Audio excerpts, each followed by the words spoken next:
back to the beginning for us. Okay. Go ahead. That's good. That's good. Oh, I can't see. All right. Okay, good afternoon, everyone. On behalf of the Institute for Sustainability, Energy, and the Environment, it is our pleasure to welcome everyone come to the 2021 Campus Sustainability Celebration.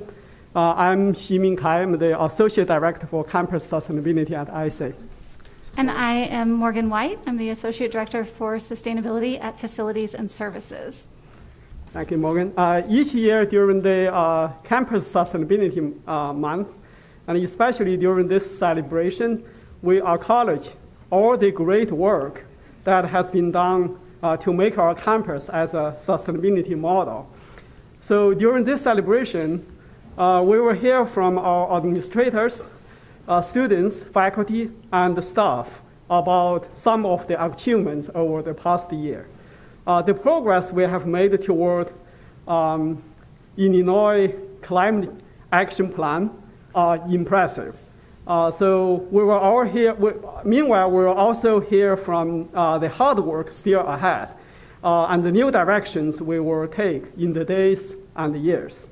So we are so proud of our ICAP teams about their great progress during the first year of ICAP 2020.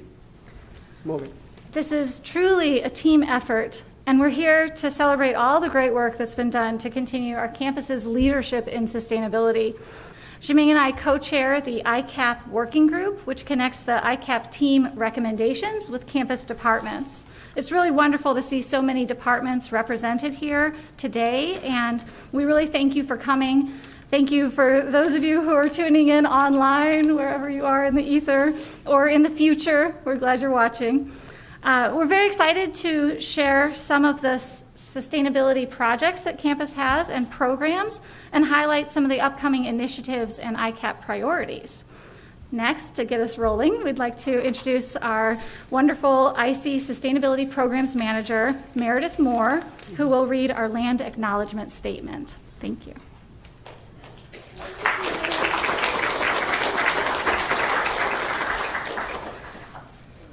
As a land-grant institution, the University of Illinois at Urbana-Champaign has a responsibility to acknowledge the historical context in which it exists. In order to remind ourselves and our community, we will begin this event with the following statement. We are currently on the lands of the Peoria, Kaskaskia, Piankashaw, Wea, Miami, Mascoutin, Odawa, Sauk, Meskwaki, Kickapoo, Potawatomi, Ojibwe, and Chickasha nations. It is necessary for us to acknowledge these Native nations and for us to work with them as we move forward as an institution. Over the next 150 years, we will be a vibrant community inclusive of all of our differences, with Native peoples at the core of our effort. Now, please welcome ISEE Interim Director Madhu Khanna.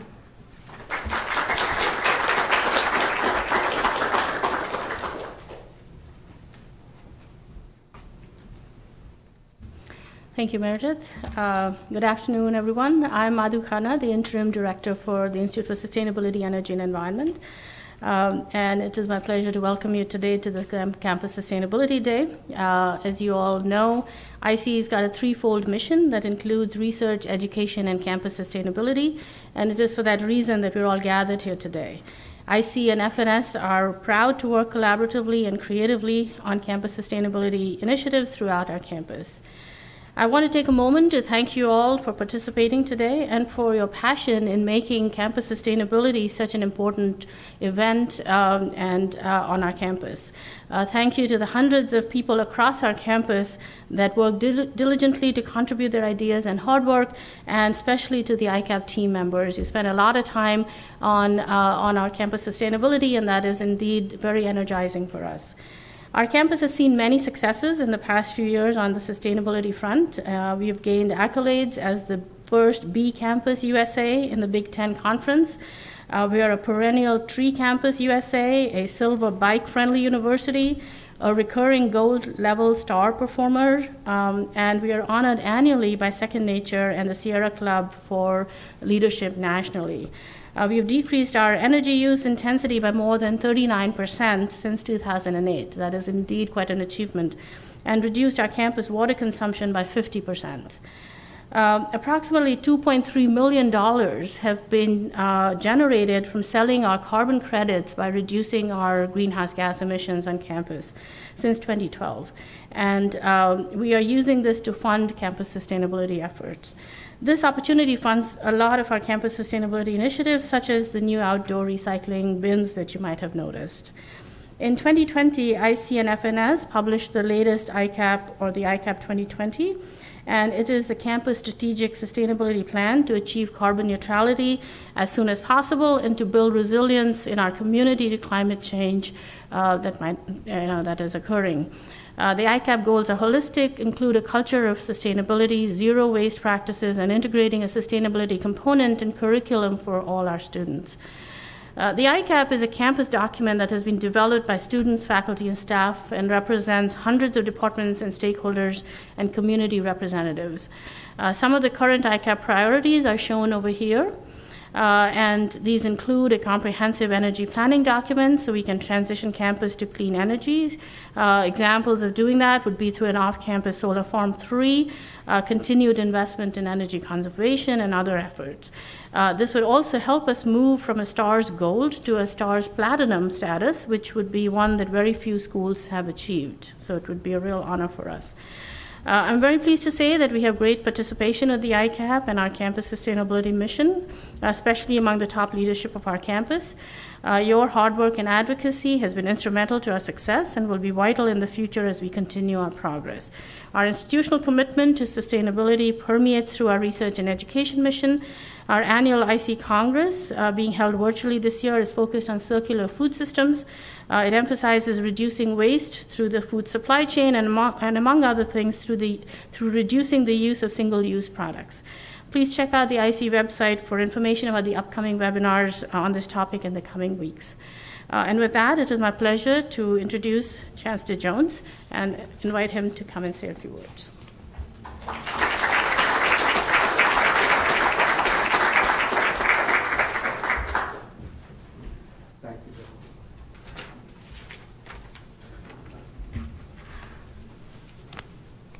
Let me start by saying good afternoon, everyone. Good afternoon. I guess that was okay for Wednesday. First of all, let me say thank you to Dr. Khanna, and thanks to all of you for joining us today, and particularly those who played an absolutely critical role in working toward a more sustainable future for this university. In case you hadn't noticed, this university takes sustainability very, very seriously, and for good reasons, because you all heard the Land Acknowledged statement just a few moments ago. And as a part of our responsibility to uphold the relationship that exists between Native people and these lands, we absolutely must embrace the climate commitments that we've made and the values in which that relationship is rooted. To reach these commitments, we have created the Illinois Climate Action Plan, also known as ICAP. ICAP 2020 is a bold and ambitious strategy, from significant clean energy goals to conservation plans to cover crops on the South Farm and educational programs that are available for all of our graduates. This is certainly a case study, I believe, in setting high goals in the face of very high stakes. ICAP is more than just a map of an environmentally sustainable university. It is a guide to ensure that we're a more resilient, more adaptable, more competitive university in every aspect of our land-grant mission, not only for today, but for decades and centuries to come. We appreciate the active engagement of our students and our faculty and our staff in this process, and we certainly look forward to the results of some of the upcoming collaborative efforts and committees that have been formed. I am so very proud of what our university has accomplished, and I know we are in good hands in our future endeavors. We recognize that we are in a climate emergency and that there is a challenging road ahead. So it is great that our campus and future students, faculty, and staff who are some of the world's finest thinkers and innovators. And we are prepared to tackle these challenges to continue to be leaders in sustainability. So once again, on behalf of the entire university community, I want to thank you for your commitment and your positive actions on these very, very important efforts. And thank you for inviting me to be part of this celebration today. I am truly honored to be here. So next, I'd like to turn over the podium to someone that I'm sure is no stranger to most of you, and that is our Vice Chancellor for Research and Innovation, Susan Martinez. And again, folks, thank you for allowing me to be with you.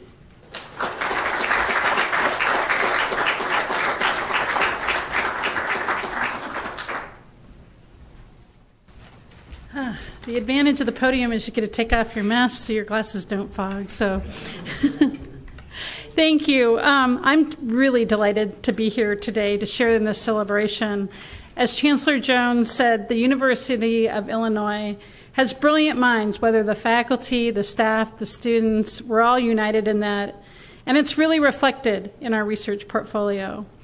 We know how to work across traditional academic silos to tackle tough challenges. It's in our DNA.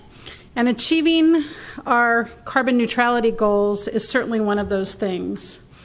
As we speak, members of our research enterprise are at work together to solve both current and future challenges that the world faces in transitioning to green energy, helping us mitigate and adapt to climate change, improving land and water stewardship, developing secure and sustainable agricultural practices for a better future, and shoring up infrastructure with sustainable materials and methods. Be sure to check out the ICE's website at sustainability.illinois.edu for examples of the fantastic interdisciplinary research on campus that will make the world a better and more sustainable place for future generations. We aspire to a better future, but since this is a celebration of campus sustainability efforts, I would also like to point out a concrete accomplishment that we are proud of right now. Our research community, in partnership with our facilities personnel, what a great partnership, no boundaries, right, has won the top prize in the International Laboratory Freezer Challenge every year for 4 years in a row. Our researchers are not just working on sustainability theory, they are practicing it as well. This is another step toward reaching our ICAP goals and just a terrific way to cement our leadership in this critical area for the future of our community and the future of the planet. Morgan was right, it takes a team, we are a team. We see so many members of these teams from so many different perspectives, and it makes such a difference. So congratulations to all of you here in the room and out there in Zoomland, and in the future when you're watching. Our campus is really a better place thanks to you, and we're definitely a role model for other campuses, the nation, and the world. Thank you.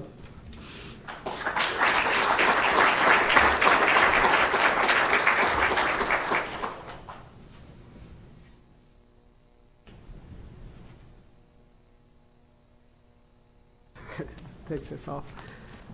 All right. Thank you, Chancellor Jones and Vice Chancellor Martinez.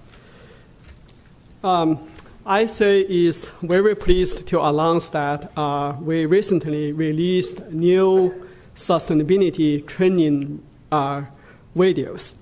The development of these videos has involved efforts from a working committee, including faculty, staff, and students, and also we get help from many campus communities.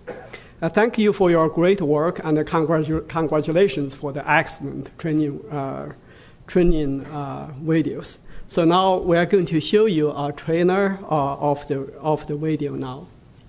Please. Okay.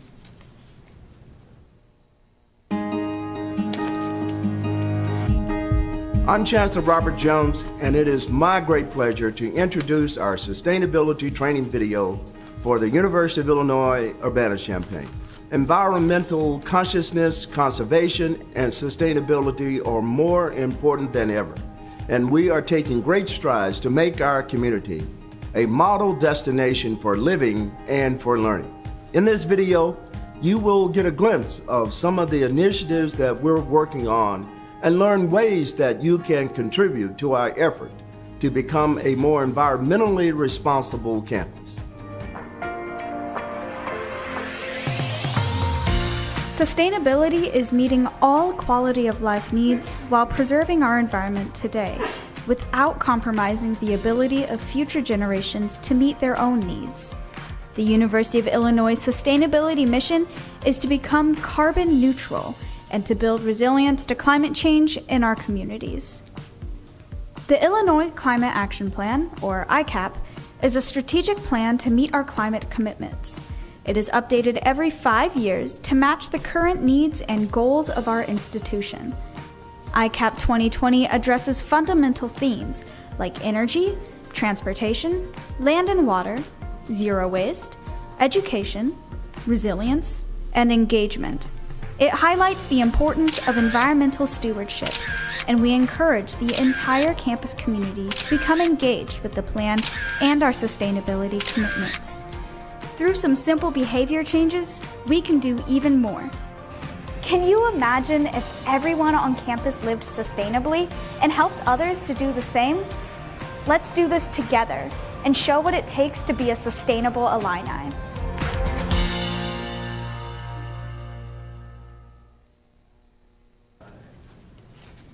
Okay, great. Thank you.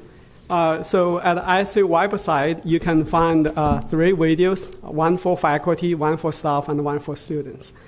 So these videos share best practices you can incorporate into your daily life. If we all work together, we're going to make some difference. So please visit our website. The website is over there. And to have a review about the 4 training videos that suits you. And take time to give us your feedback. We want to hear what sustainability means to you. And also, we want to know what are your top campus sustainability priorities. You can find a survey from the website. We encourage you to take the survey. If you do, so you will be entered into a sustainability raffle this fall. We have some excellent gifts for you. The video web page also contains some very helpful links to information and campus programs we mentioned in the video. So please take advantage of these resources to learn more. Next, we would like to introduce our student leaders who are really essential to advancing our progress. With about 56,000 students on our campus, we are all thrilled that so many of them have found a passion for sustainability. I'm pleased to invite some student leaders to the podium. First, the Illinois Student Government, and then the Student Sustainability Council, and after that is the Student Sustainability Leadership Council.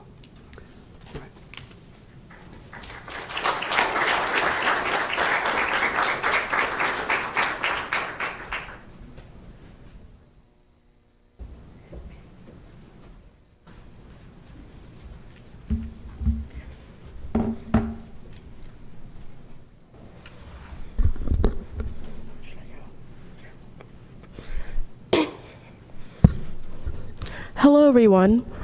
Can everyone hear me? Hello, everyone. My name is Noma Agabor. I currently serve as the University of Illinois Student Body President. I'm here to speak on behalf of the Illinois Student Government. The Illinois Student Government has had a long-standing commitment to environmental sustainability, to strive for and ensure a safe and habitable planet for humans and other living beings for generations to come. In the spring of 2020, ISG members created and passed a resolution that affirmed the student government's commitment to limit waste by decreasing our paper and plastic usage, as well as purchasing ethically sourced items such as t-shirts made out of recycled fabrics. In addition, In addition to practicing sustainability in our actions, ISG has also co-hosted teach-ins about the devastating impacts of climate change. As we all know, a big driver of climate change is fossil fuels. The University of Illinois prides itself on being a national leader of innovation and progress, so it is necessary that the university follows through on its promise to fully divest from fossil fuels by 2025. However, students have expressed concern that the university is not currently on track with its divestment plan to make that goal a reality. The university needs to stick to its word by getting back on track with fossil fuel divestment. The push for divestment has been led by UIUC student activists for over a decade. ISG has worked in tandem with student activists, especially climate activists, to push the university in the right direction in the fight for climate justice. As a result, climate change protests have been a regular occurrence here on this campus. As we all know, the university is currently facing controversy in terms of free speech and student protest. I would like to take a moment to say that ISG firmly supports all activists, especially at a time when student voices are being actively suppressed by individuals and systems of power across the country. Thank you all for joining the celebration today. I hope you all join ISG in future efforts of climate justice and sustainability. I now turn over the mic to my colleague and friend, Alexandra Gergova. Thank you, Anoma. To echo sentiments expressed by Anoma, student involvement in proposing and assisting sustainability efforts on campus is so crucial, and it's been so rewarding to be able to see this unfold right in front of me. My name is Alexandra Gergova, and I currently serve as the chairperson for the Committee on Environmental Sustainability. Rather than focusing on what Illinois student government is doing in a broader sense like Anoma did, I would like to spend a little bit of time focusing specifically on my committee and everything we have been able to accomplish both in the past and in the present. Last year, ESC successfully hosted a succulent drive on the main quad. It was targeted towards promoting mental health and allowing and fostering conversations to occur. Succulents were paid for by ISG, and we allowed one per student. Additionally, ESC worked with FNS to promote the pilot program for the plastic bag recycling program, which has been proven successful. However, I wish to continue this year and expand our involvement with the program. While ESC has accomplished many things, we always have room to continue and expand our efforts. Additionally, ESC, like Anoma said, worked closely to create a resolution to limit waste. And we also worked with Jessica Nicholson, who spearheaded the movement to create and implement a sustainability gen ed. This has been an ongoing process, however, it is such a crucial initiative that reflects the power and drive our students have. In the past, ESC has also held Fifth and Hill teach-ins, which is something the committee is interested in creating and hosting this year and continuing that legacy. Fifth and Hill played a large role in inspiring me to get involved with environmental justice, so I intend to ensure that that comes to fruition this year. ESC members were really excited about the recent policy regarding dining halls using and implementing recyclable, reusable containers, which is something we have been advocating for in the past. ESC also had a successful time at Green Quad Day this semester, which was a phenomenal way to connect with other students and organizations. Through Green Quad Day, conversations between Students for Environmental Concerns and ESC regarding the analysis of the university's annual report flourished. As a result, ESC will be assisting SECS with efforts to determine exactly how much the university is allocating towards fossil fuels and when it would be possible to fully divest. As President Eggebor said, the university outlined that it would divest from fossil fuels by 2025. However, given recent data, that is highly unlikely. ESC would like to see more from the university when it comes to divesting from fossil fuels. I am extremely excited to see everything we can accomplish this year together. Thank you.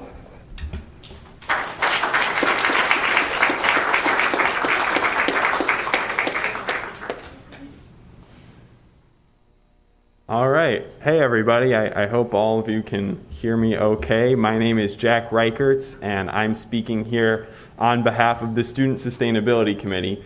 I'm currently a junior.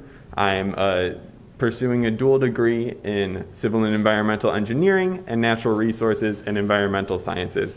I'm also acting as the current chair of the Student Sustainability Committee. So, for those of you who might not be aware, the Student Sustainability Committee is a student-led fund that is comprised of over $1 million in student fees. Now, all of those fees are but all of these fees are allocated towards different student, staff, and faculty-led sustainability on projects, which allows us to make a pretty big material impact on campus vis-a-vis sustainability. I've had the great fortune recently of speaking with some representatives of the student government at University of Southern California. Now, before you boo me off the stage, we were meeting briefly to discuss the initiation of their new Student Sustainability Fund. It acts as a subsidiary of their student government funds there. And if I'm not mistaken, that fund amounts to something like $40,000. Now, I am not one to get competitive or laugh down at other universities that aren't such great leaders in sustainability as U of I, but having those meetings really made me consider how special U of I is for having a committee like SSC. Access to around $1.5 million is simply something that we do not see anywhere else at any other collegiate campus in the nation, in the world. So I am really thankful to be a part of that group and have the opportunity to contribute in a way that is really unprecedented anywhere else. So in the past, the SSC has obviously prioritized the funding of projects that provide the most overall benefit to sustainability. And that certainly hasn't changed. But one thing that has kind of been changing in terms of our philosophy has been something of a students first mentality, right? Where the Student Sustainability Committee, and if you look, student does come first. It's before the sustainability. Now, we obviously prioritize sustainability as the primary mission of our group. But one thing that we have been placing increasing focus on during this past year is increasing the culture of sustainability on campus. Because what we obviously want to see is all of these student leaders going off and making sustainability impacts in their respective fields as they join the workforce or stay on campus. So to do that, one of the things we've introduced is a new project workshop. And what that has been doing for the past several weeks is guiding students from just the most base inkling of an interest in sustainability towards a full-fledged project proposal that we'll then consider for SSC funding. I think this is just a really great example of one of the ways that the SSC is trying to keep students at the forefront of our mission going forward. But if that doesn't excite you, maybe you're not a student, then I think there are plenty of huge projects that SSC has recently funded that should. For instance, we contributed around 30% of the funding to the geothermal energy system at the campus instructional facility. It's saving students thousands of dollars every year in energy costs. That's something to get excited about. We've also given hundreds of thousands of dollars, again, those are not normally numbers you see for a student-run group, towards a solar farm, or both solar farms, I should say. There are also other highly visible sustainability fixtures on campus, like the Red Oak Rain Garden and other sustainability groups. All that to say, if you look around, the signs of SSC's impact on campus are all over, and I think that it's something that we should not take for granted. The students who are a part of this committee put in a lot of work, probably more work than me if I'm being honest, but they put in a lot of work to make that happen, and I think it just shows the university's values that we're able to have such an exciting opportunity. So I want to thank you all for that, and yeah, let's work together to make the campus as sustainable as possible.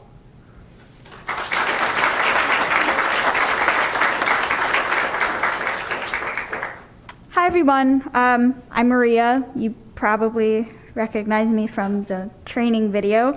But I'm a senior. I'm a double major in ES and Spanish. I have an InRes minor, and I'm pursuing the certificate in environmental writing.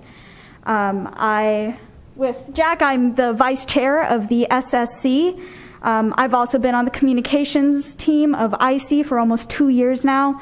I also work at the Sustainable Student Farm, and I'm heavily involved with SECS, the largest and oldest environmental RSO on campus. But I'm here to talk about the SSLC, of which I am co-president with Jack. The Student Sustainability Leadership Council has traditionally just been a medium of communication between the students of sustainability and larger entities like IC, FNS, but we're kind of expanding beyond that, as Jack alluded to with the SSC. We want to engage people who don't traditionally think about sustainability.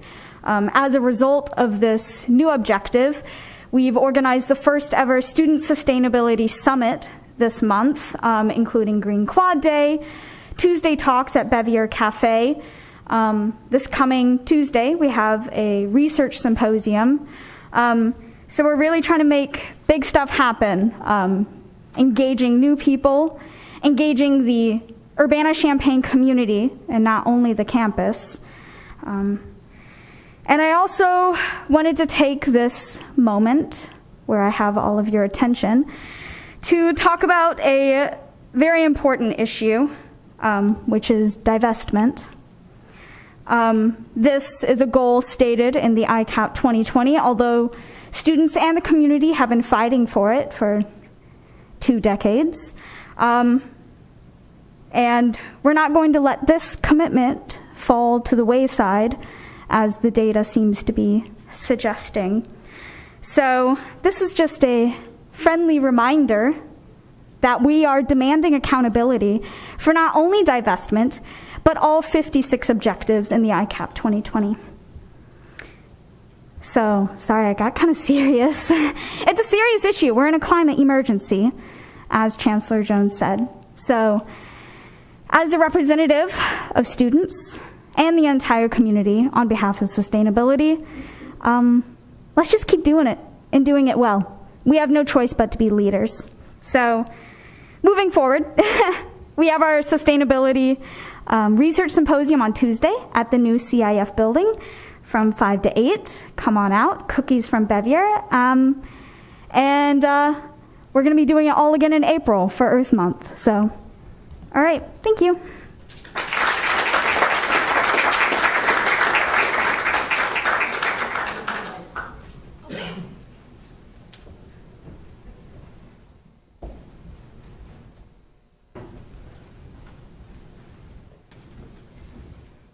Thank you, student leaders, for your wonderful sharing. I'd like to take this opportunity to share with you something I know. In a recent survey to high school students, Princeton VU found 70% of the participants show high interest on sustainability development at the campus. So students are really our very active working force for campus sustainability. Thank you very much. So now in the following, we are going to highlight some projects we have done during the past year. And so Eric, Meredith, and Morgan, and myself, we are going to do that. Meredith. Thanks, Jimmy. I guess the script is a little bit behind here. Yeah. Flip forward. Or maybe I might just go off script for a moment here. Thanks to all our student leaders for being here and sharing. IC is very excited to see what is coming next from all of our student organizations on campus.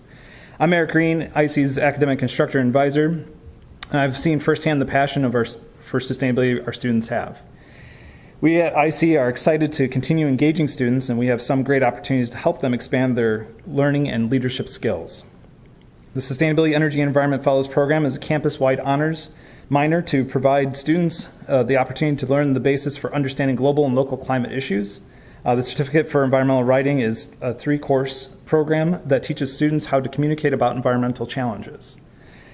Our new Environmental Leadership Program, one of our recently reached education ICAP goals, offers experience in sustainability, leadership, and communication, and advocacy and justice. I want to share a story from yesterday. I was on a call with Johnson Controls, who works with my capstone class, and they said, what gets you up in the morning, Eric? And I said, honestly, it's the students. Like, the fact that they come, they show up, they give us their energy, they show their passion, and they're engaging and show great wisdom is what gets me up. It's not, me like developing curriculum, because I don't have anybody to give that to if not for them. So to me, they're the heart and soul of this place, and I'm really thankful for them. I'm going to turn over to Meredith next. Thank you, Eric. And thank you again to you all. It is an absolute pleasure to be standing in front of you, and I am so grateful that you all came out, are watching online. It really is an honor. We have been working diligently to increase awareness and engagement efforts across our campus community. The Greener Campus Certification Programs is one example of an opportunity that each of you can actually take advantage of, whether you are in an office, Greek chapter, or if you host events. We, in the past year, have awarded 48 certifications to sustainability entities and events, which you can go on the IC website to learn how you yourself or your office, chapter, or Greek event can get certified green, acknowledging your own commitment to sustainability. I am also very excited to say that this is a certified green event. It's actually zero waste as well, because for the first time we have composting offered. So if you came in and you saw or you had a cookie or coffee, you'll see a green bin. Well, that is to collect all the compostable organic material, which was a project funded by the Student Sustainability Committee. So thank you, SSC. I am very excited to expand composting efforts on campus. Next, I will talk about Illini Lights Out. This fall, we have relaunched a student-led program called Illini Lights Out. It is a great opportunity for students to gather on Friday afternoons and turn off lights in campus buildings, which otherwise would have been left on all weekend. It is a very tangible way for students to make an impact, and it is fun. As a result of our first event in September, just a couple weeks ago, approximately 2,600 light bulbs were turned off, and we saved approximately 4,600 kilowatts of energy, 7.5 metric tons of carbon dioxide, and about $382. This event is held monthly, so do check out our future Friday dates. The next one is actually this Friday, 5:30 to 7. We meet at the Foreign Language Building. So now we are going to watch a brief video from the event that was compiled as a result of last month's event.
So we'll see you all on Friday, right? Foreign Language Building. Everyone's going to be there. Everyone. And now I am going to turn over to Morgan to highlight a few ICAP projects.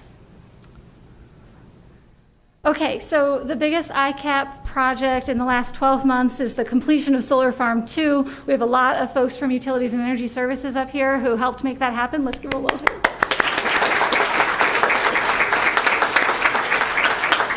hand. This is a drone video, so you can get sort of a feel for it. It has 20,000 megawatt hours per year of clean power. With our other solar farm and our wind agreement, that's 12% of clean energy, clean electricity for the campus, which is excellent. It has bifacial panels, and they track with the sun. So if you look, you know they'll be facing different directions at different times of the day. And it also has pollinator supportive plantings underneath it. We've already seen lots of classes and research projects, tours, and outside visitors arranged to visit this so that we can expand it and have that extension, education, and research. Next slide, please. We also have lots of things going on with geothermal. Many of our geothermal folks are also represented in the room. This is a great success. The Illinois Geothermal Coalition is building membership. I think we're up to about 50 members now, and we're continuing to expand, and that's all over the world, but with a focus on trying to get more geothermal here on campus. Next slide. This is, bicycles are one of our main sustainable transportation efforts. There's a Bike at Illinois table if you want to visit and get some of the swag or learn more about Bike at Illinois. And this year, our community partners who are Urbana, Champaign, Savoy, MTD, CU Safe Routes to School, there's more, I'm not even listing them all, but collected by Champaign County Bikes, coordinated Bike Day, which combined Bike to Work Day and Light the Night.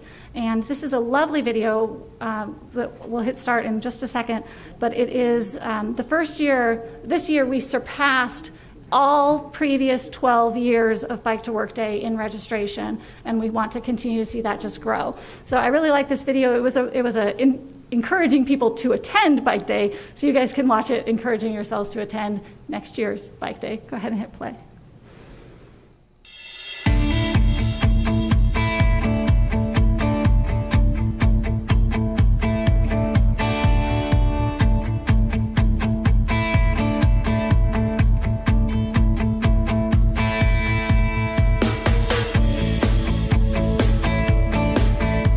Provide a little commentary here. Helmets are not the law, but seatbelts didn't used to be the law. Wear your helmet. It is incredibly important.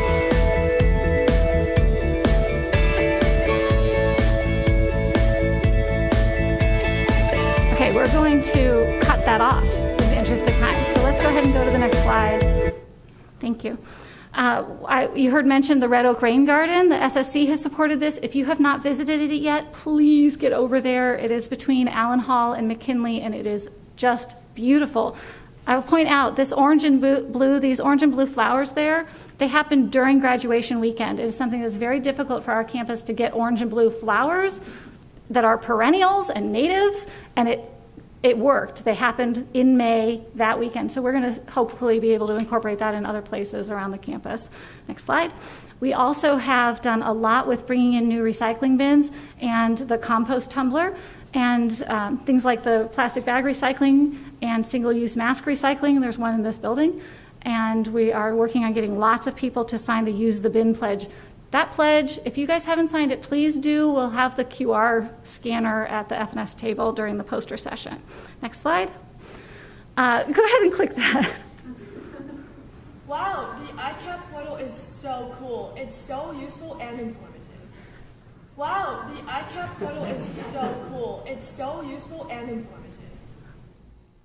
Okay, so that's a taste of TikTok. 2 times is enough, right? But if you were using it on your phone, it would just go on and on and on. So the ICAP portal is where we track everything. Next slide, please. What's your name? Using campus as living labs. Several years ago, ISA launched a seed funding program, and we encourage researchers to use campus projects as test beds when they develop major proposals. So far we have funded a dozen of projects, and the good news is we have several of these projects have already obtained the major funding from external sources. So for example, there is one, it's called agrivoltaic, agrivoltaics, which means crop production and solar panels on the same land. And this is led by Professor Madhu Khanna. So recently it was funded by USDA for $10 million. And then the other one is led by Professor Yuanfei Zhang at ABE. And so that one is working on environmental enhancing food, energy, and water systems. And the proposal was recently funded by DOE for major funding. Thank you. Morgan. So I hope we'll get more and more seed funding like this. We have already attracted many faculty members to combine their research with campus sustainability and sustainability education. Thanks, Jiming. So one of the big things that we do during the celebration every year is award the Energy Conservation Incentive Program Awards, and we are very excited to have those award winners here today. I am really happy to introduce Rob Roman to just explain the awards a little bit, and then we will go ahead and call each of the winners up to receive their plaque. So Rob actually started at the U of I in 2006, I believe, and he was here working on this campus until he was asked to go serve as the Director of Utilities and Energy Services for the University of Illinois at Chicago. He was there for about a decade, I guess, and we recently were able to bring him back down here as our new Director of Utilities and Energy Services. So please welcome Rob Roman, the Director of UES.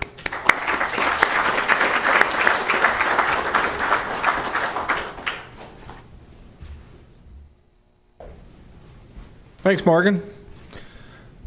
What an introduction, huh? It's good to be back in Central Illinois. It's good to be back with my family. And it's good to be back where I started with the university.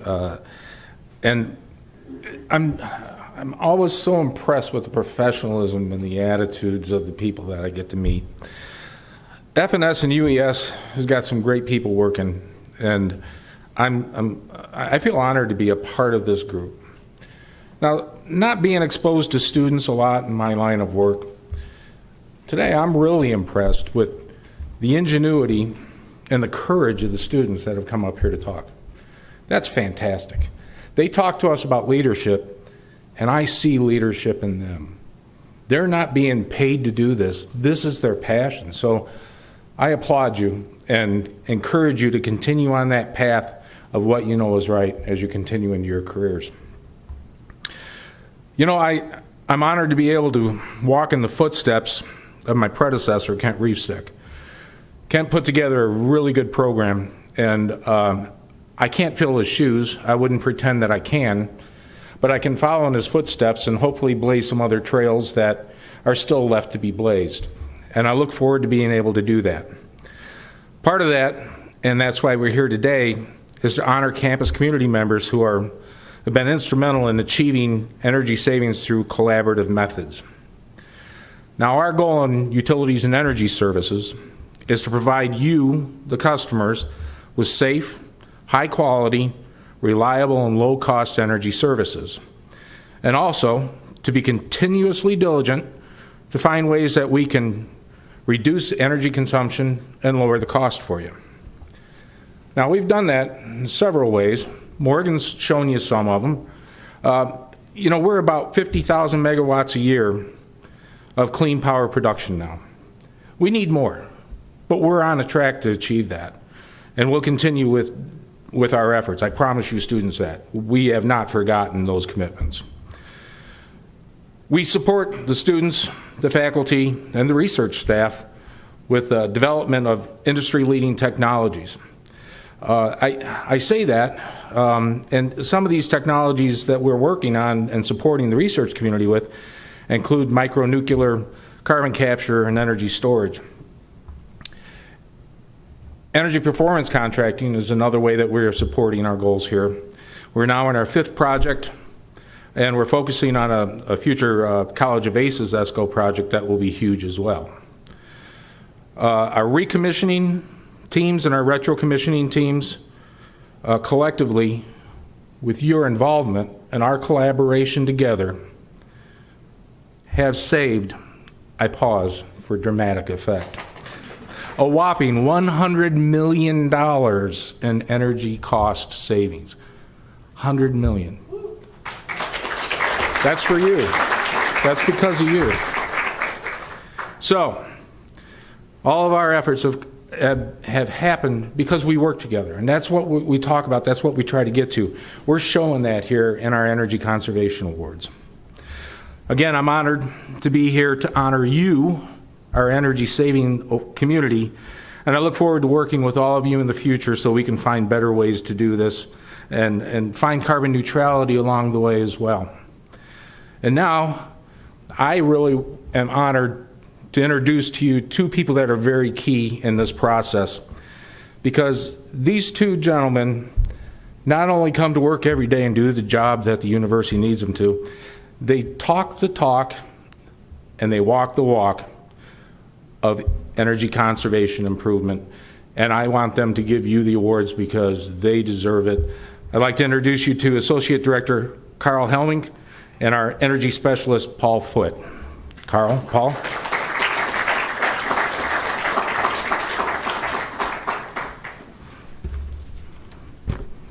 Go get them, guys. Thank you, Rob. It's really an honor to be up here, and as a recent student graduate for 2016, to be able to fulfill all the things and keep pushing forward with sustainability and being leaders just like the rest of you guys out here. So congratulate you.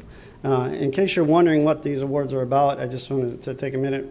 Anybody in any action within the building that you do, from turning off lights or setting the thermostats or just changing your occupant actions, they all count to maintenance and upgrading the systems and all of that. So as someone that goes through this data and tries to process what the winners are and how we do this and who to acknowledge, we really look for people that have made a conscious effort in departments and university collaborations to recognize the ones that have stood out among that for this fiscal year. So, and in this fiscal year, in the energy advancement category, if we can change the next slide, I believe. In fourth place, if Doug Walters, if you could come up here and join us. Doug is receiving the award for fourth place for Early Childhood Development Lab. They were instrumental in saving 25% reductions in the fiscal year. And the building staff noted higher energy bills and inquired with the FNS staff, and the recommissioning teams went out there. They found and corrected scheduling items amongst other items within the building. So.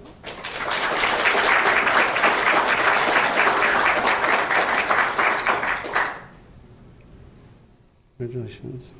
Third place, Lydia Allen. She's from Humanities and Research Institute. Please come on up and receive the award for Levis Faculty Center. The new VAV boxes were installed and controls added to modulate the building airflow. They worked with the retrocommissioning team and the engineering department to make modifications while portions of the building space were renovated.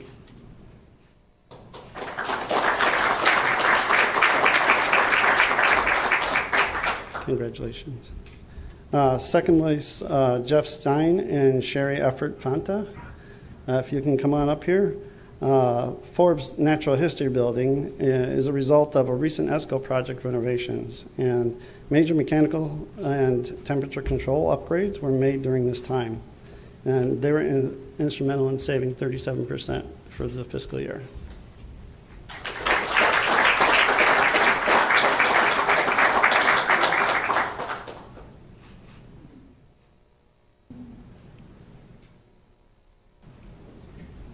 Congratulations.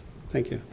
In first place for this category, Doug Walters, if you can join us again, for the Stock Pavilion. It was achieved 41% savings this year. So the College of ACES staff noticed that energy consumption in this building was higher than it had been.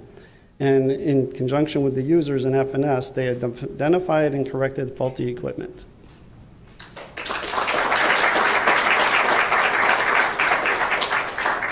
Okay, congratulations. Now for the occupant engagement category. If I can count Marcus Jackson with the Campus Recreation. If you can come up and join me. The Campus Recreation Center East was instrumental in saving 24.93% energy this fiscal year. In addition to just shutting down during the pandemic, they also reduced the pool and equipment loads within the building and made this space a lot more efficient.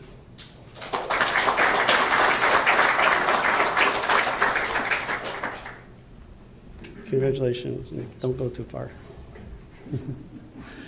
Third place, Derek Fultz with LAS. you please come up here and join us for the representing the English building. They saved 25.32%, and they primarily shut down operations during the pandemic. And while the operations was down, they had a window and AC units repaired, and they updated those as well in the fiscal year.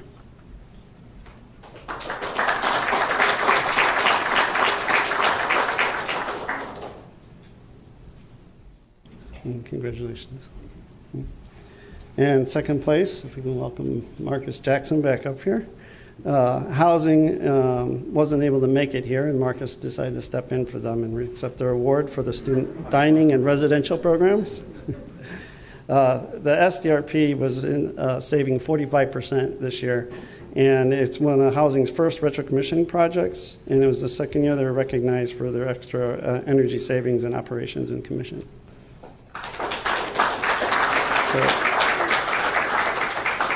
And finally, Marcus Jackson for join us again for the ice arena, who saved 54%.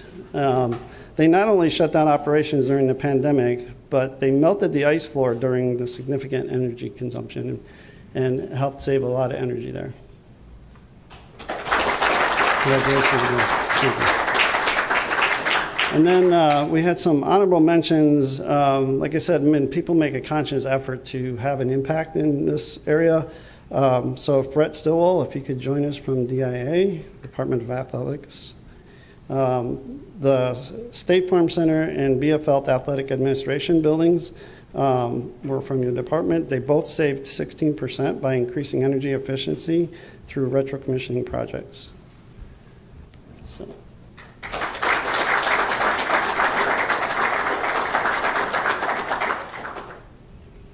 Awesome job. Thanks, Brett.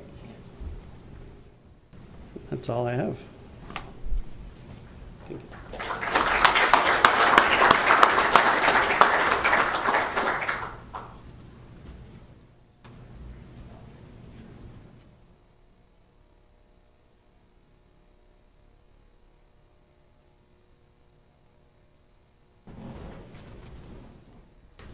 Thank you very much. So well done to all our winners. Congratulations. So together, this all has an impact on our campus carbon footprint. We cannot wait to say what next year's winners do. Next up, we are going back to have a postal session. We are going back to the atrium area. So over there, so please visit different projects and different groups and talk to our ICAP team members, and also enjoy some cake and coffee to celebrate. At 3:15, maybe a little later, we're going back to this room to hear some presentations from our students on ICAP team priorities, and also we'll have some closing remarks. Thank you. Now let's go to the postal session.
There are a few people outside. Just wait for a few more minutes.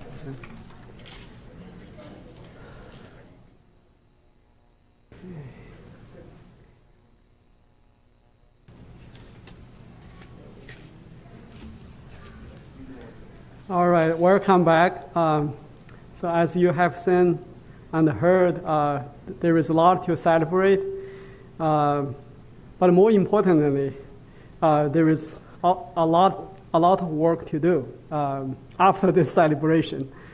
So before we finish the program today, we're going to have members of each ICAP teams to say a few words about the upcoming priorities. So when you talk about your work, please introduce yourself. Okay. So I'm not sure we have an order. Maybe Energy goes first. Okay. Thank you.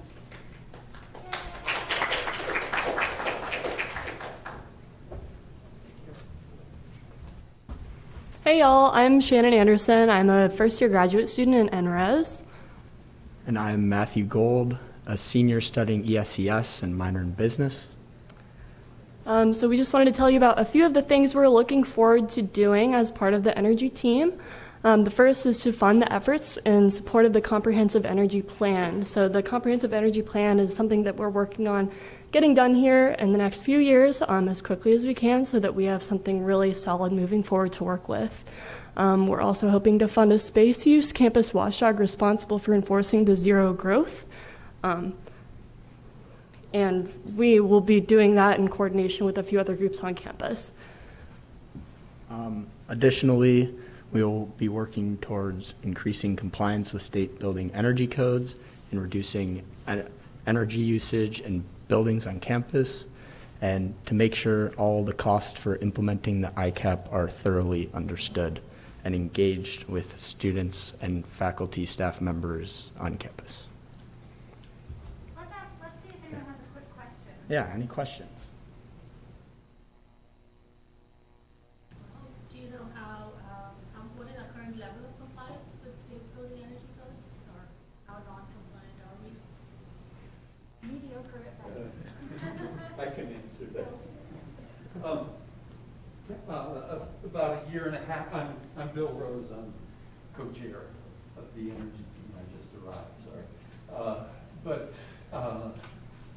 we looked into this. If you go to the microphone Okay. because of the online streaming. Our group looked into this matter about a year and a half ago, and in order to comply with the state energy code, there have to be two models of performance on file. One called a prescriptive model that says if you designed it in a conventional way, here's how much energy it should use. And then another model that shows that the way it is designed is going to deliver 20% better performance. And we investigated the files of more than a dozen buildings, and we weren't able to turn up the necessary files. So we weren't able to, and we are asking for a more transparent and public display of compliance.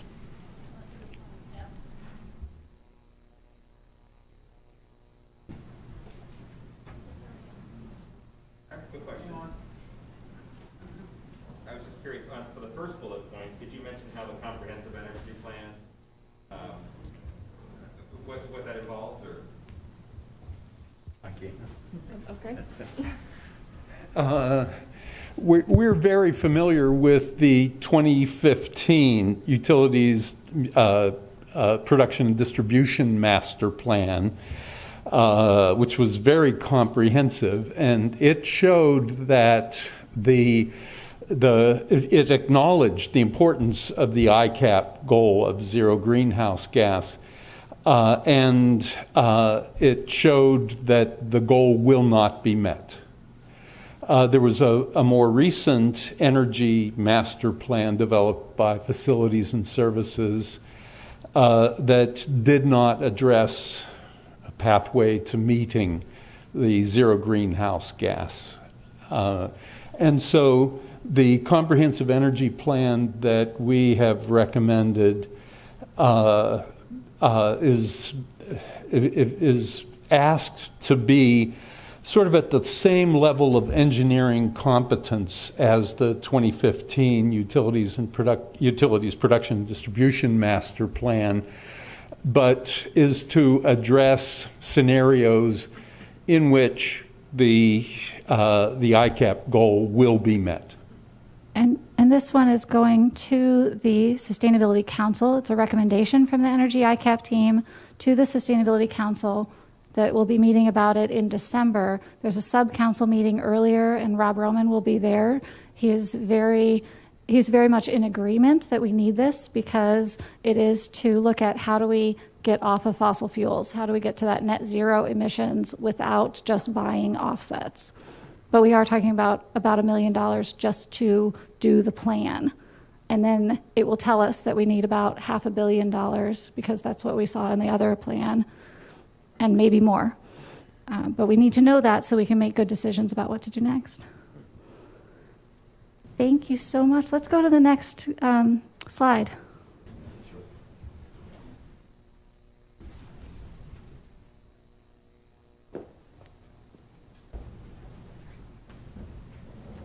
Okay, good afternoon, everybody. My name is Tyler Swanson. I am the clerk for the transportation team, and I am pretty excited to share the priorities that we have. We have a lot that we're working on this year now that we can kind of do a lot more with transportation since the effects of COVID are kind of reducing a little bit. So one thing we'd really like to do is assess the various projects we have to reduce vehicles on campus and make a prioritization system. If you've ever seen the ICAP portal and you've looked at the different projects for transportation, you might see that there is a very, very long tree of different priorities and projects that the transportation team would like to do. So what we're going to try and do is develop a system to look at all these various projects, see what we can achieve now, and try to start crossing things off that list to just start making progress where we can. Another thing that we like to do is advance the creation of a commuter program. Of course, reducing the amount of single-use vehicles on campus with people just taking their cars in, and encouraging the uses of buses or the use of ride sharing on campus is a huge part of our goal to reduce greenhouse gas emissions and make our campus just more green overall. Another thing we'd like to do is resume progress on developing our fleet replacement plans and submit a formal recommendation. This is something that we'd like to have done, if not by the end of this first semester, then hopefully by the spring break of next semester, just to stay on track with everything and make sure that we're making good progress on replacing our fleets to make them more green and more sustainable. And then finally, we're going to encourage the development of newly developed remote and hybrid work policies post-COVID, now that we've had a lot of experience on how teleworking and remote classes are all working through COVID. We have developed, or not we, but other groups on campus have developed formal plans that we will help to implement and hopefully establish formal processes going forward for people to telecommute or take classes remotely or those such things. So that is all I have for you now. I'm open to take any questions. Someone with a question, let me know so I can bring you the mic. Question? Come on. Dana's got a question, so we'll start here. Is there documentation of how effective the remote or hybrid work has been? So that is currently in process. Now that we have some official policies, and I believe they're on the Illinois HR website. They have started recommending them to different departments, and they're hoping to take this, the short-term future to collect data and understand how they're being actually implemented in classrooms or implemented in departments for staff and faculty who are practicing them, so that we can get better data on how it works. And then we can, refine plans going forward. I was just curious on your third bullet about fleet replacement plans. What are the biggest hurdles in going towards hybrid or plug-in hybrid or electric vehicles on campus? There are various different hurdles. I would say one that everybody faces is cost. And when you are turning over your vehicles and procuring new ones for the fleet, you want to make sure that one, that they're sustainable, but two, that you can afford them, and three, that you can afford as many as possible, so that we're able to do this quickly and efficiently. And I think that's going to be a lot of what our recommendation relies on, is trying to identify the most cost-effective way to get different kinds of, either they be biofuels or electric vehicles, just different sustainable fueled vehicles into our vehicle fleet.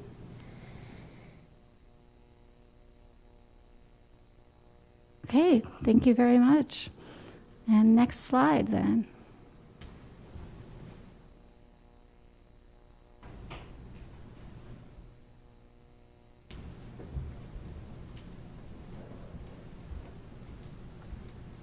Hi everyone, my name is Mallory. I am a senior studying technical systems management, and I also serve as the student clerk for the Land and Water team. I also serve on the SSC as the Education and Justice Chair, so just want to echo the sentiments brought to you by Jack and Maria earlier. And I'll let Julia introduce herself. Hi, I'm Julia Marcellia. I'm also on the Land and Water ICAP team. And on the SSC, I'm the communications coordinator. I'm a senior in environmental sustainability this year. So one of the nice things about the nature of the Land and Water team's work is that we have very specific metric tracking. So if you're ever curious about where we stand on meeting our ICAP objectives, please check out the ICAP portal. So there's very specific metrics on land and water use. So our priorities were kind of born out of those metrics that are coming in a little bit under target. So one thing that we have been exploring over the past year is identifying a funding source for rainwater management projects, possibly through the creation of a stormwater utility fee. The city of Urbana has a stormwater utility fee program, so we would like to possibly model a similar system for U of I. And that way we can make sure that capital projects that have an aspect of rainwater management can get completely funded. Secondly, we want to create campus landscape master plan. This is something that has been ongoing. It's currently in development, so we should see the implementation over the next coming years.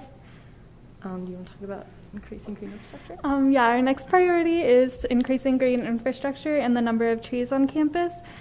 So we're looking to double the amount of green infrastructure that we have, and I believe by 2030 we want to increase the number of trees by 3,000. So that would mean by the end of this year increasing it by about 200 trees. And then one of our newer objectives is to explore flood management. So we're going to work on looking into how we can accomplish that on our campus. And then next we have implementing the resilient landscape strategies. So the resilient landscape strategies was a document published a year or two ago, and it has some specific recommendations on how to make our campus more resilient. So we would really like to see those recommendations implemented this year. The campus master plan is a part of one of those recommendations, so we are glad that we're seeing some progress with that. And it has been the majority of our team's discussions last year. And then we would like to continue to track and publish metrics, so that can kind of, like I said, guide our team's ongoing priorities. And we would also like to include some metrics for tracking soil health. We have some monitoring currently going on, but there needs to be kind of an overall collective way to synthesize that information and get it published on the ICAP portal. And we are happy to take any questions. So again, if you have a question, please let me know so I can bring you the microphone.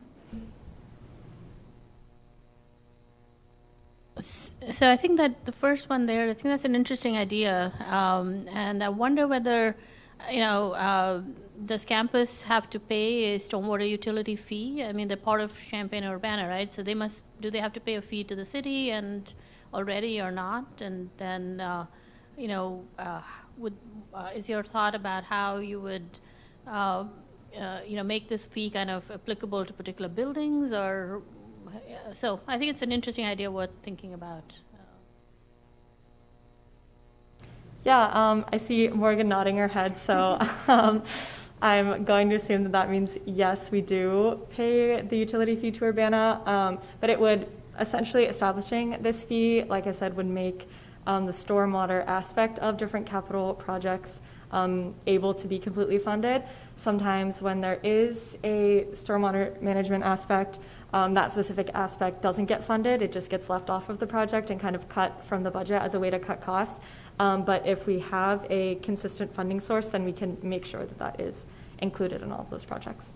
The City of Champaign also has a stormwater utility fee. We pay our share for the stormwater that is going into their systems. So we have some that go into our own systems or drain straight to the Embra, and others that go into Champaign or Urbana, and it's based on impervious area. So every time we can get more permeable area or a green roof, we can reduce that fee. But it is, we actually spent about 1.5 years looking at how much we could reduce the fee because of the permeable pavers at the ECE loading dock, and it was $6 a year we could cut our costs. So it does not pay for itself. We have a stormwater utility fee, just like there's a utility fee for electricity and heating and cooling, and it does not include the cost of rainwater management systems. There's another question. Did you have a follow-up, Madhu? Or? Okay. Generally in stormwater management, it's better to allow the stormwater to percolate into the soil rather than to discharge it into a stormwater management system. Does the campus know if it has kind of optimized the percolation versus the amount that will be discharged into the waterways? I'm not exactly sure. That may be something that we have to explore further. And I think that this ideally would specifically target runoff and drainage systems as opposed to percolation. Oh, I was going to say it. All right, just a comment. I'm glad that you put metrics for monitoring health. That's in general important, not only for water, land and water, but probably also for some other areas. For land and water, I mean, broadly, we can think about how the nitrogen recycling or phosphorus recycling, how those things affect the air quality, water quality, and then to people's health. So so when we develop ICAP 2020, we have not put much attention on the health aspect. So this, in our future work, that's probably one of our concerns. We want to pay some attention. Thank you. Okay, thank you guys. We'll go to the next slide.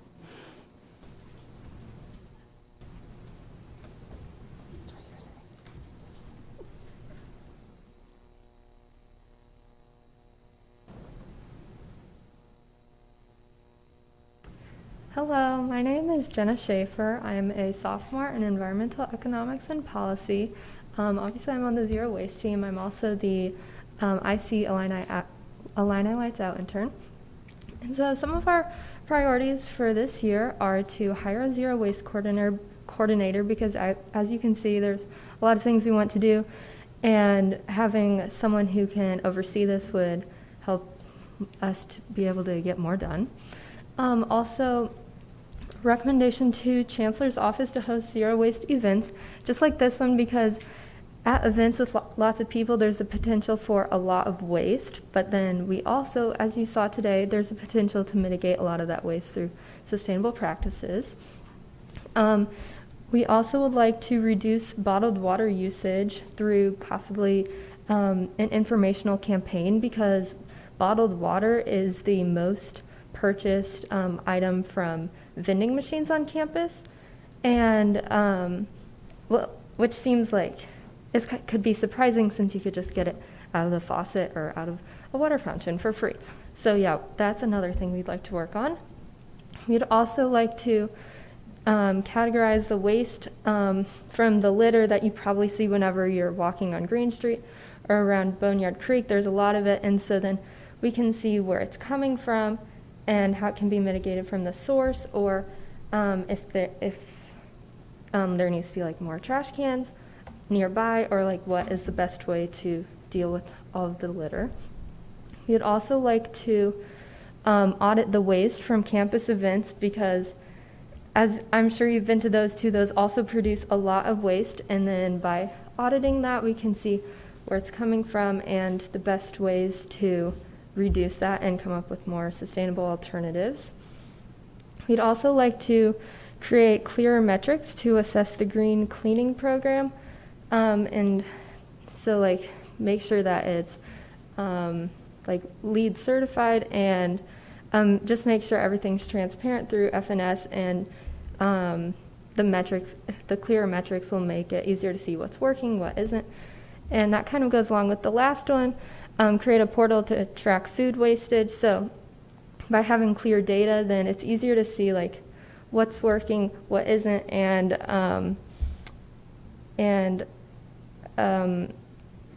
see like where the biggest sources are and where the most efforts should be like put towards. And yeah, if anyone has questions, I'd be happy to answer them. I think the informational campaign for water, bottled water and bottled soft drinks and plastics, I think that was a great way to go, because if demand for that lowers, then that's going to make a real change, and something that cannot really be done top down. I think it has to be done from the consumers. But I'm also wondering on the food wastage. I think perhaps adding that to the informational campaign might also be useful, in addition to sort of tracking what's happening. But it's just making people more conscious that what they're doing might help. I know that from studies that have been done, just telling people about it can make them more conscious about, and that can help to change behavior. So a lot of this is behavior change, which, I think, I think providing information is one good way to go. It may not be the only way that's needed, but I think that's a good way to. Yeah, definitely, especially since probably students are a lot of the people who are buying the bottled water and like eating on campus and producing food waste. Then yeah, you're definitely right. Like having very clear information about the environmental impact of waste like that would, I hope that will make a positive change. One question that I always seem to ask is, have you guys ever considered partnering with DRS, that's the Division of Research and Safety, about lab waste? Because having worked all my life in lab, I know we create a lot of, I shouldn't call myself a scientist anymore, should I?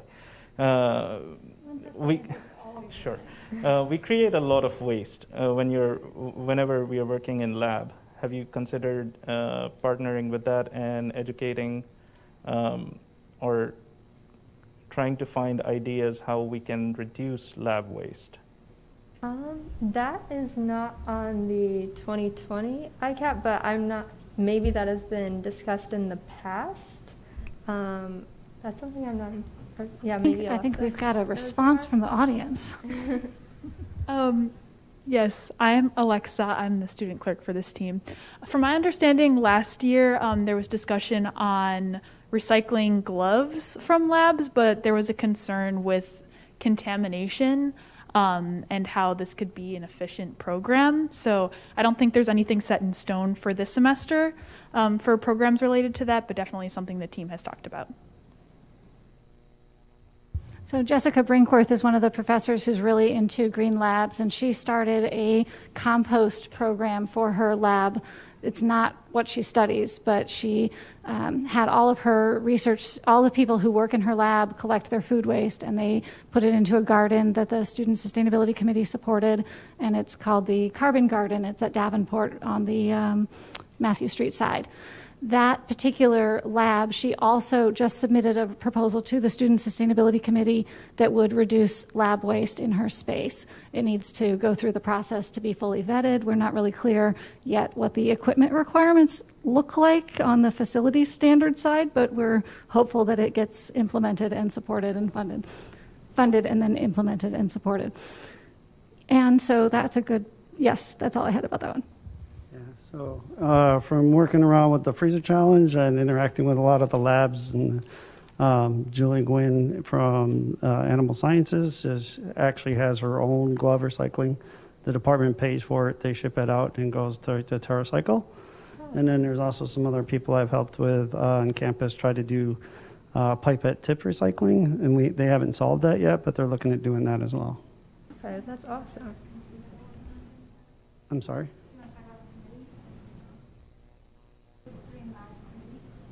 Oh.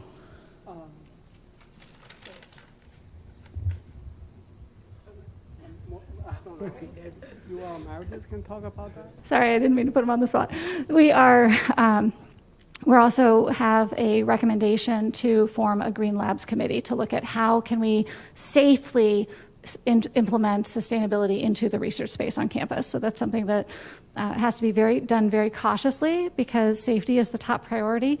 And with the glove recycling program, the concern was that someone who had a biohazard that they were using the gloves on would not know that they had to still dispose of that in the biohazards because, oh, it's recyclable, and they throw it in recycling. Well, now they're contaminating the recycling stream with biohazards. So we're being very cautious about that, and we are not giving up, but we are going to work with the stakeholders and find a way. So I think that's all of that. Is there anything else about zero waste that someone wants to ask? Okay, thank you so much. Next slide.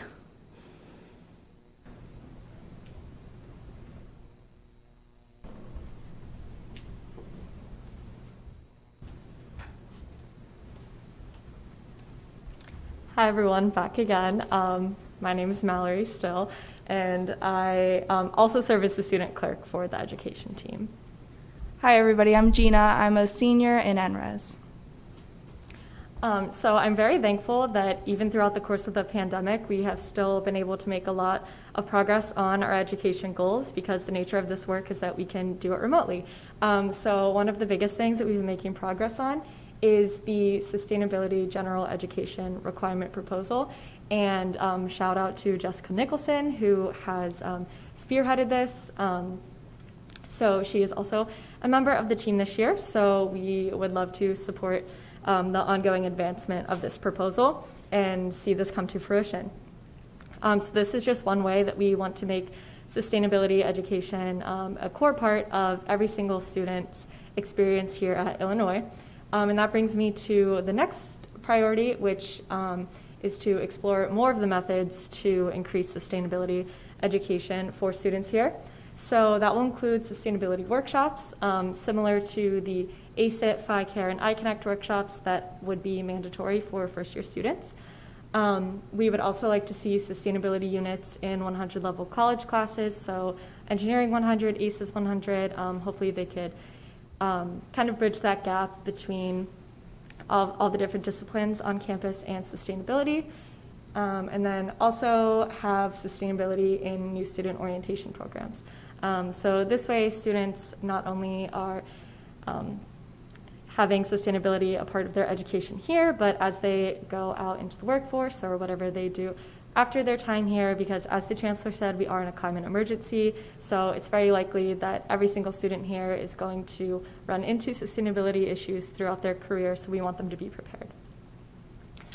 And we'd also like to hold an additional sustainability career fair event and begin the process of establishing a graduate certificate in sustainability and continue to work with the Career Center for the development of the Green Career Fair.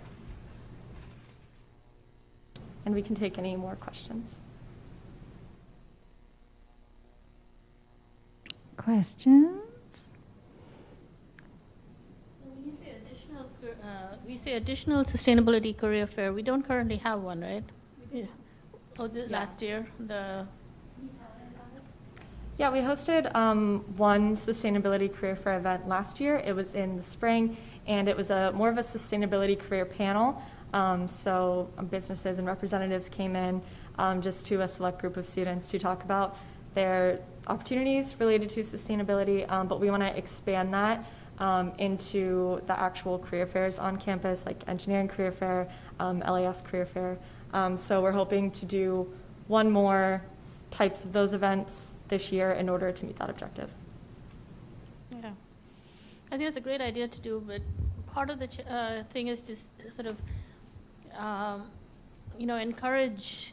I mean, one is to encourage students, more students, to get the word out, so students participate. The other is to also sort of think about, there'll be some companies that are looking for people who have, who are hiring particularly in the area of sustainability. But then there would be a broader set of companies who would be interested in hiring, somebody in engineering, but who has an interest of sustainability. And so it's also kind of as much talking to the people who are organizing these these career fairs to let them know that there are students who are interested in pursuing a career in sustainability and getting them to, so the companies that are coming kind of pitch that as one of the things they're looking for.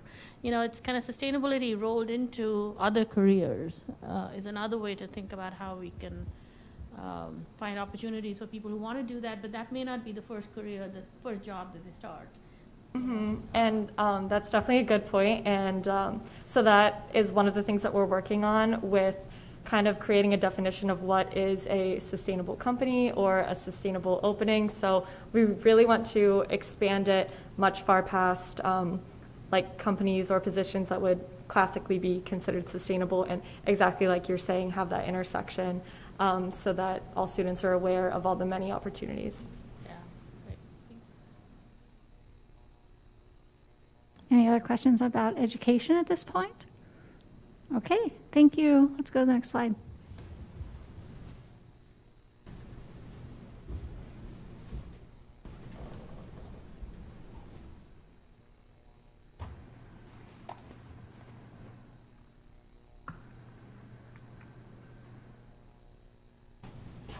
Hello, my name is Maya. I'm a junior in agricultural and biological engineering, and then I'm also minoring in sustainability, and this is my first year on the engagement team. So the engagement team is fairly new, but some of our priorities this year is mainly just focusing on increasing visibility of the ICAP and sustainability programming on campus. So this is us trying to, kind of relating to the second one, we really want to focus on updating the ICAP portal and getting more people involved on the ICAP portal. And we also want to get the portal linked on the Illinois homepage and on other colleges' websites so that it's more accessible. We also want to focus on technology to inform our engagement efforts. And then we also want to increase our efforts to engage diverse groups of individuals, both on and off campus. And then another thing that we're working on is creating a CGOP challenge program, and then we're collaborating with Public Affairs to promote this. And then we're also working with the DIA to join the Green Sports Alliance, which will help our sports events become more sustainable. And then are there any other questions?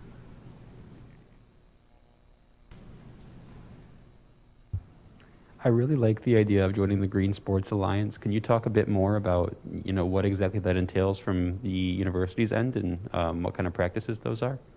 Yeah, so I honestly don't know a ton about it, but I think Morgan knows more.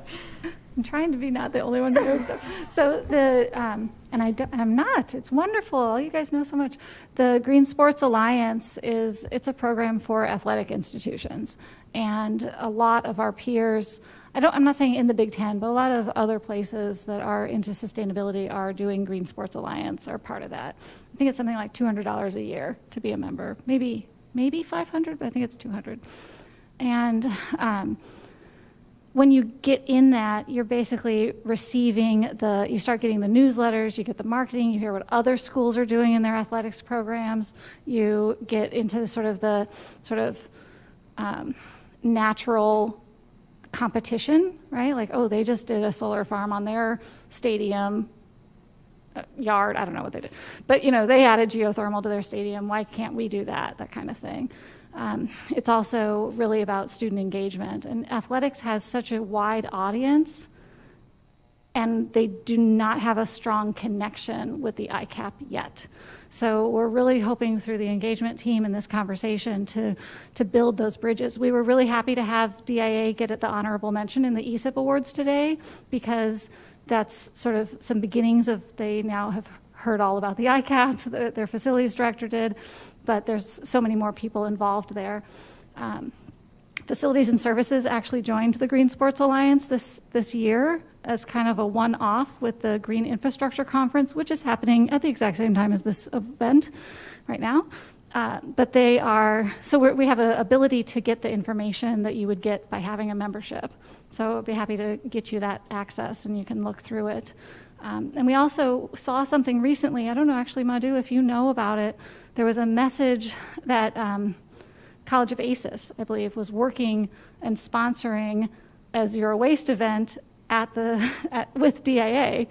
And, nobody in the ICAP, none of us knew about it. So we're trying to find those connections.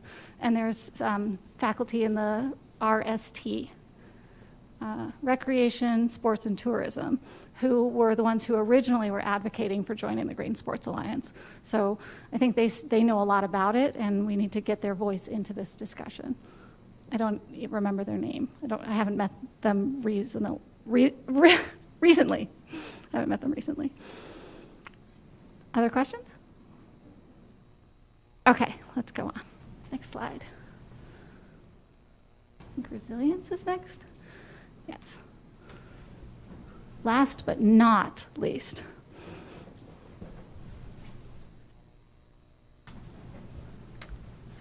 So, hello, I am Alec. I'm a senior in Natural Resources and Environmental Science.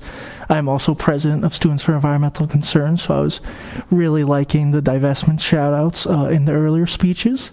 But I am here to talk about resilience right now, which for anyone, I assume everyone in here knows, but just in case, resilience is like a little different from other ICAP groups because it involves also the community as well as the university. So for kind of our priorities, we're hoping to get the environmental justice plan to start getting that more in place. The groundworks for that, I believe, have been kind of paved. We're trying to get that actually in motion. We are also wanting to get progress on the biodiversity plan, and then also addressing rainwater management across the urbanized areas, including mapping green stormwater infrastructure.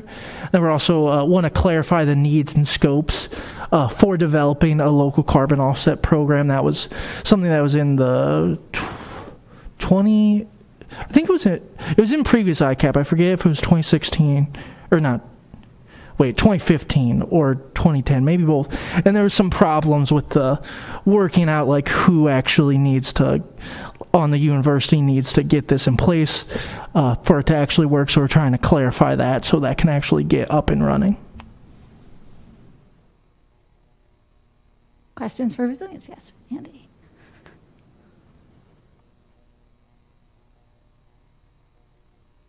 When you mentioned the environmental justice plan, I was just curious, how does that tie in? Are there any tie-ins that you're discussing on sort of the state level with some of the new state policies with the energy bill and some of the EJ initiatives in that? I didn't know if you guys maybe are chatting about that or not. I personally do not remember. I would assume it would, but I don't remember specifically talking about that. Yeah. The development of the environmental justice plan is going to be strategized by Stacy Gloss in collaboration with the ICAP team over the next few months, so that we can have a plan for how to develop a Champaign-Urbana, Savoy, U of I environmental justice plan that is rigorous and purposeful and can have follow-through. We don't want to have conversations and say, hey, we're going to do this stuff, and then we don't do it. So we want to be very careful about how we reach out and what we are saying that the university can or cannot do. But Stacy and our city representatives are highly interested in and knowledgeable about CEJA and how the Climate and Equitable Jobs Act is affecting other things. Okay. Okay, let's jump to the last slide here. Thank you so much, Alec. Not the last slide, the last group. I'll go up with you, Shiming. Turn this off. No questions, no further questions. Thank you, everyone, for sharing the priorities. As you discussed, we have a lot to do in the coming year. Actually, Professor Madhu Khanna showed this slide. She talked about this slide. So among those priority needs, I just want to highlight two things. One is that we expect the university will list ICAP as one of the active items in next 5-year university strategy plan. So that means we will get, if we are listed over there, we will have more institutional support, and we could also, we might also be able to speed up our objectives. Another thing is currently we are a gold member. Okay, we're a gold member with a national sustainability ranking system. It's called STARS. And we really hope we could move up to a platinum member, we will say. So, yeah. So anyway, thank you everyone for participating in this celebration activities. I cannot wait to say next year celebration, next year new achievements. Let's put the next slide up. Oh, okay. that's interesting. All right. Have a great evening and a happy Campus Sustainability Month. Morgan, you want to share something? I just wanted to share. This was one of the comments we received about our priorities. So I'll give you a second to read it. This is truly what we are trying to accomplish. Now, how soon can we get there? How fast can we go? All of us are doing everything we can, and I know everyone in here is truly dedicated. So I'm very excited about it. And that's all. I just wanted to share this because it's so cool. Okay. Thank you all. Thank you. That's it.